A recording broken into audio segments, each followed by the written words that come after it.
হিন্দুরা, হিন্দু, খ্রিস্টান, বৌদ্ধ, তাদের ধর্মীয় কারণে তাদের উপাসনালয় যত খুশি মূর্তি বানাক, ইসলামের কোনো আপত্তি নাই। সুবহানাল্লাহ বলবেন না?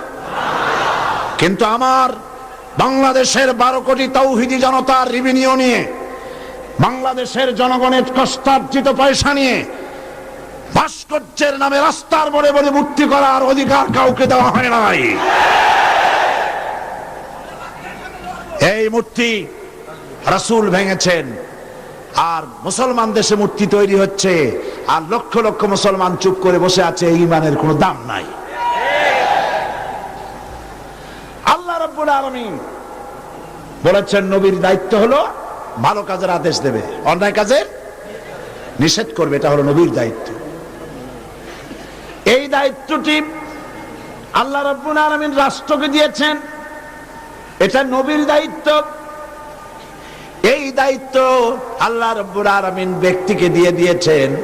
হযরতে লোকমান তার ছেলেকে ডেকে বলেছিলেন, গত বছর কোরআন শরীফের আয়াত তেলাওয়াত করে সূরা লোকমান তাফসীর করে শুনিয়েছিলাম, মনে আছে কিনা?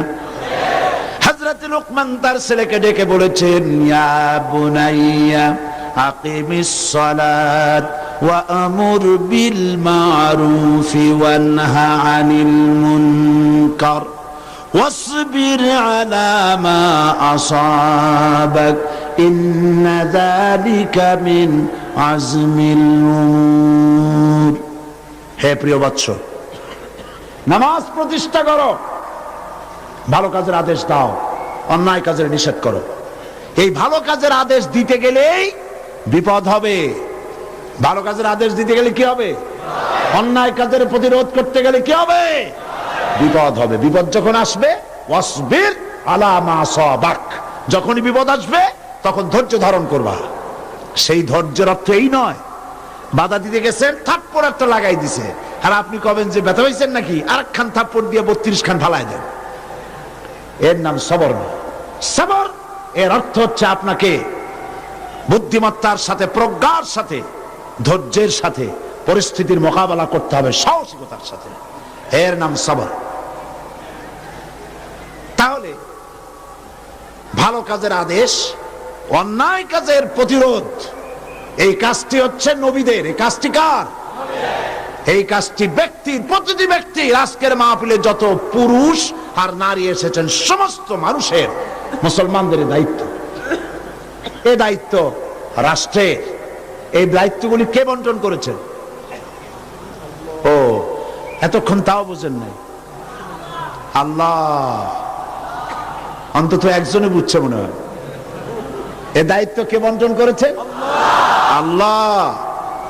এ দায়িত্ব তিনি বন্টন করেছেন। এটা ব্যক্তির, এটা নবীর, এটা উম্মতের, এটা দলের। ওয়ালতাকুম মিনকুম উম্মাতুন ইয়াদউনা ইলাল খায়র ওয়া ইয়ামুরুনা বিল মারুফ ওয়া ইয়ানহাউনা আনিল মুনকার। এ দায়িত্ব দলের, এ দায়িত্ব রাষ্ট্রের। আল্লাযীনা ইম্মাক্কান্নাহুম ফিল আরদ আকামুস সালাত ওয়া আতাউজ যাকাত ওয়া আমারু বিল মারুফ ওয়া নাহাউ আনিল মুনকার। মুসলমানেরা যদি ক্ষমতায় যায়, দিনদার ইমানদার লোকেরা যদি ক্ষমতায় যায়, 4খানা কাম করবে। জোরে বলেন কয়খান?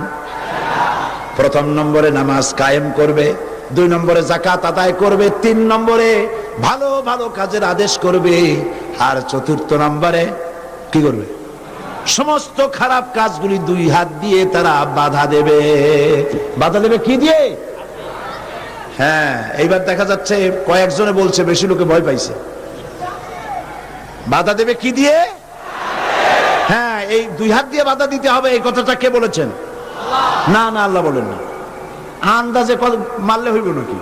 বুঝে শুনে জবাব দিতে হবে। 2 হাত দিয়ে বাধা দিতে হবে। কথাটি কার? রাসূল করিম সাল্লাল্লাহু আলাইহি ওয়াসাল্লামের। মান রা মিনকুম মুনকারান ফালিয়ুগাইয়িরহু বিয়াদি। 2 হাত দিয়ে বাধা দাও। 2 হাত দিয়ে অন্যায়ের প্রতিরোধ করো। আমরা করি না।